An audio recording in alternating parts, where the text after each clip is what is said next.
Today I'm going to be discussing primary versus secondary delusions. Um, I haven't Googled those terms, so I don't know if those terms are um, terms that I've personally used to describe um, the various types of delusions and to categorize them, or whether they're actually um, known terms in the world of psychology. So I'm not going to claim to either have created them or to have gotten them from anywhere else. Anyway, the two terms that I like to use are either primary or secondary delusions. Primary delusions are delusions where the individual has a physical abnormality in the brain that causes that person to be delusional.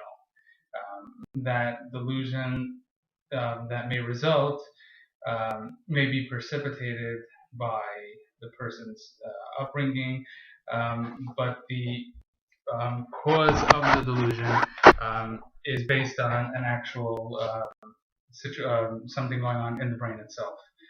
Um, there's usually not much that can be done at this stage to actually make the person not delusional as far psychologically. It can be done in some cases chemically because delusions are in many cases or in some cases based on overactive receptors in the brain such as dopamine or serotonin, which may cause excitement and overactivity in the brain, which can be sort of squelched with medications and thereby minimize or eliminate the delusions. Then there are secondary delusions, and those I find extremely fascinating. These are delusions that the individual uses to explain things in life. As human beings, we're hardwired to look at events around ourselves and to try and make sense of it. We have a hard time accepting the status quo without understanding the unifying theory or why things are the way they are. So, if, for example, an unrelated example, if the fish population were to be dying, the first thing we would do is try to figure out what is causing that to happen, and that is that's just human nature. It's not something that it's not a mental disability. It's actually it's just hardwired in our nature. Excuse me. Uh, Now, what happens is, as in the example I gave in the introductory video, you can have an individual who has a physical ailment where um, the pathway, as I explained briefly then, the pathway between the eyes and the brain um, are disrupted, but not disrupted optically, meaning the person is still able to absorb light into their eyes and view external objects and see them as they are, as an object. Um, the but because, as I explained, the eyes take light and messages and transfer them to the visual cortex of the brain. However, it also transmits it to the emotional part of the brain, so that the person can not only see the object they're seeing, they can also have an emotional reaction to it. And by an emotional reaction, that would mean the person would understand their relationship to that item, to that individual, or to that set of events that they're viewing.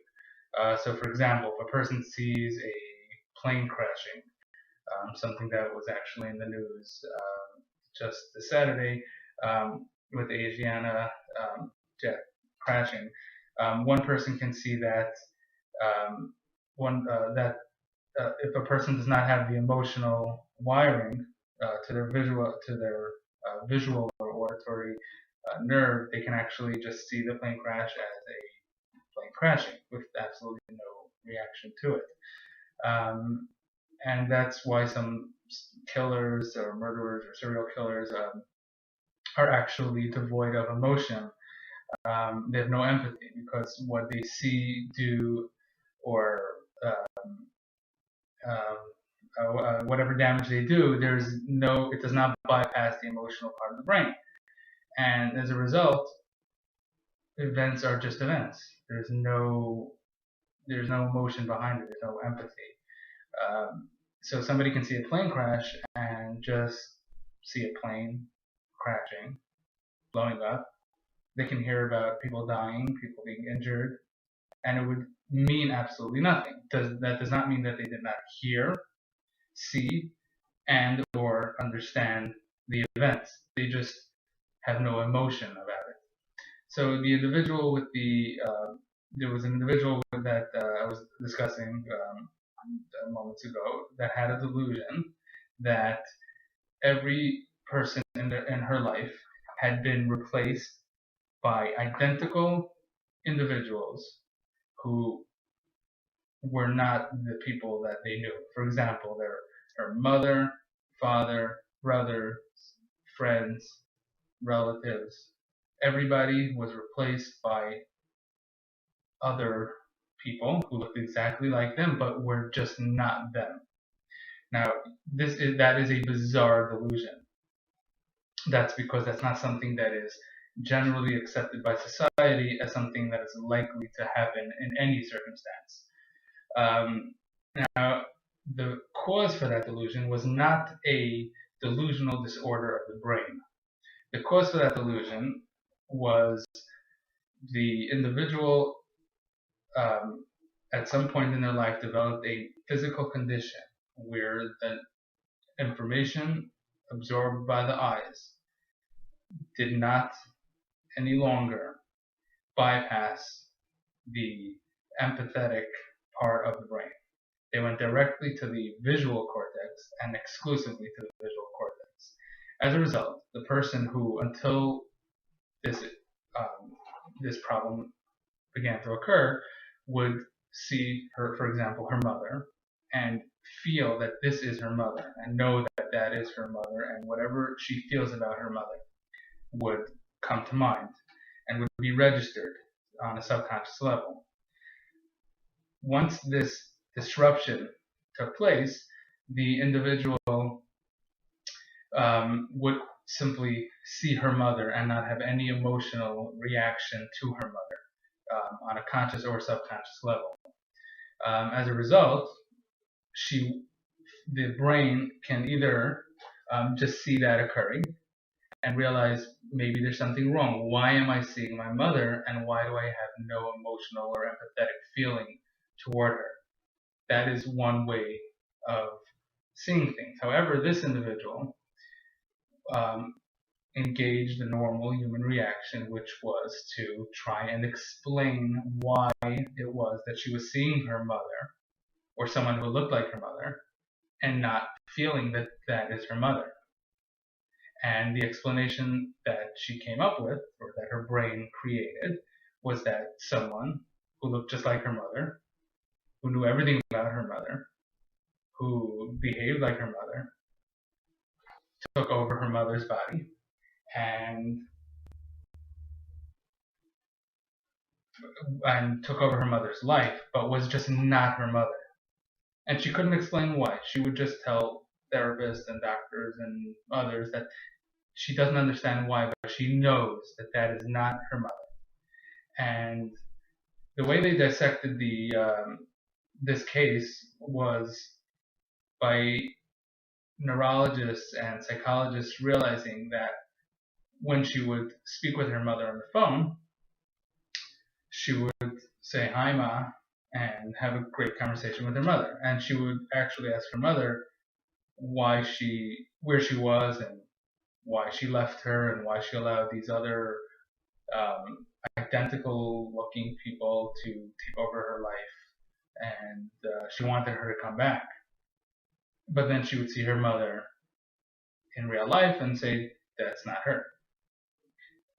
She would and when what they realized was that um, the dual pathways between the auditory nerve and the visual nerve were not equally disrupted, meaning they were independent of each other. The auditory dual pathways were, one of them was disrupted, where there was no empathy, there was only visual registry, and auditorily there were, both pathways were intact. So when she would hear her mother, she would register the feelings she had about her mother, and when she would see her mother, she would have that feeling of, this looks just like my mother, but it's just not her.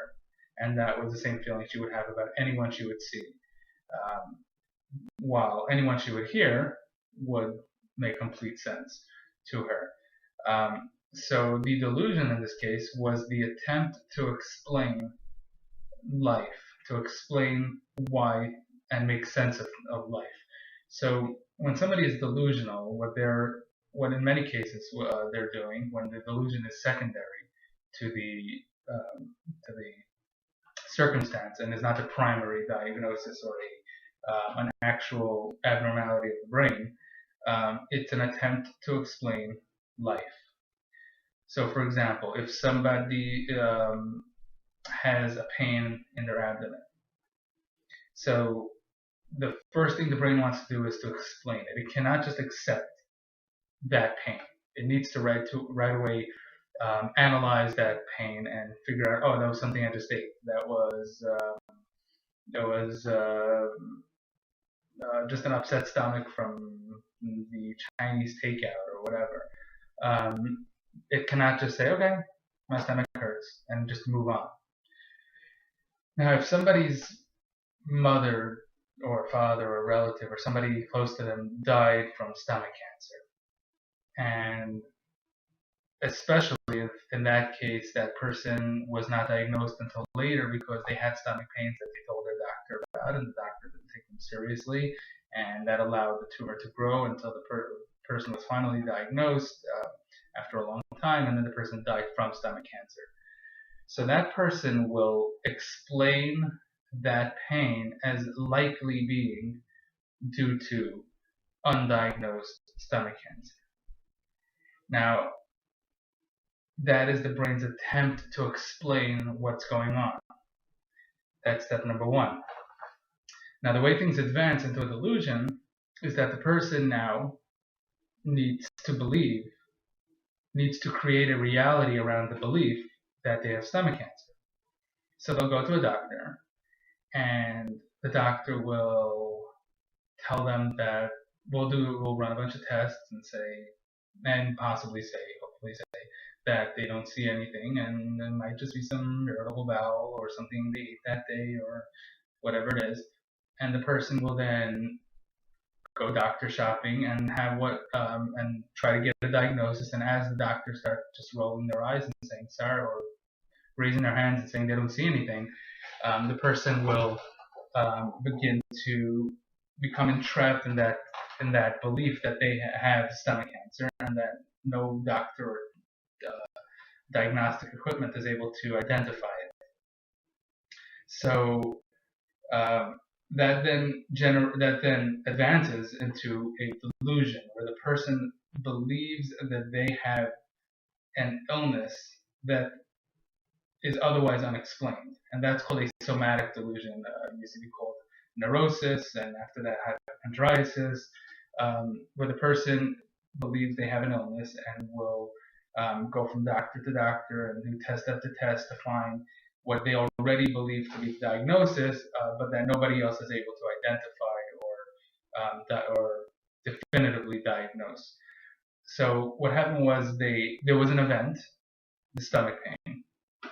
There was the explanation that the brain jumps to, and it uses life experience to help create that explanation of events. So if the person's life experience was a parent with just a stomach that reacts badly to bad food, that would be the person's explanation.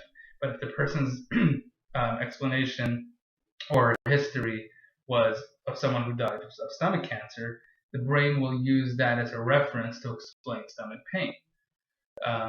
Now, once the brain uses that as an explanation, but medical science cannot validate that explanation, the person needs to create a delusion around that self-made reality, which is experience-based and which is an attempt to explain life experience. Now, what happens next is where the delusion can actually advance, where the person can start to believe that all of the doctors are conspiring to they're all conspiring to let this person die of stomach cancer. For some reason, they all want her dead. That's where it crosses from a non-bizarre delusion, which is that the person may have a condition that medical science is unable to identify. That is a delusion, but it's a non-bizarre delusion because there are conditions that medical science has not in the past been able to diagnose until it was too late. That has happened, so it's not bizarre to believe that that's the case. However, that non-bizarre delusion can cross over and progress into a bizarre delusion if allowed to, where the person will actually start to believe that they're all conspiring to let her die, and they don't want her to find out what's wrong with her because they all just want her to die of stomach cancer. That's a bizarre delusion because it's very unlikely that all of the doctors are working together on some conspiracy to let her die. And it can progress from there. But that is how a secondary delusion can actually go, is based on, to break it down, number one, an explanation of life's events, which is a normal human reaction to experience. The explanation, number two, is based on life experiences. Number three, the delusion may be non-bizarre and will be a delusion, but will hope to that person explain what's happening, and it can also progress to a bizarre delusion where it starts to become conspiratorial and things like that. Now, somatic delusions are a separate issue, which I want to discuss in a separate video because it's a whole topic in and of itself. But I did want to differentiate between a primary delusion, which, again, like I said, most of it's a chemical-based delusion, an excess of dopamine, serotonin, or whatever the chemical may be, which can be normalized with medication, and then a secondary delusion, which is the attempt to explain life's events. Now, the way out of that delusion, or the clawback, as I've said in my previous video, is to, which I'll elaborate on, because I think, again, that each thing, especially with this subject, each thing just branches off into its own topic. But that the clawback would be to help the person understand how they even arrived at their bizarre delusion, how they were trying to explain what happened to them and how it progressed, and perhaps helping them find alternative explanations for life's events. And one of the ways to actually help someone out of that delusion, which again I would have to elaborate on separately, is to show the person how their explanation is exclusively based on their life's events. For example, I would ask the person, if your parent had liver cancer, would you believe that the abdominal pain was probably liver cancer? And the person would respond, yes. Now, that helps the person gain some insight into the fact that their initial assumption of stomach cancer is only based on their life experience, and had their experience been different, their explanation would be different. And that sort of pops the bubble around the delusion. because a delusion is a bubble. It's a bubble of belief that's very hard to penetrate, and in some cases almost impossible. But that is the pinprick, and most of my videos will be the pinprick into the delusion. We'll pop the bubble, and once the bubble is popped, the ear starts to go out. Now the ear doesn't immediately escape. It pops, it deflates slowly, and sometimes can actually be patched up and may have to be repopped. But at least the initial pop to that bubble is made.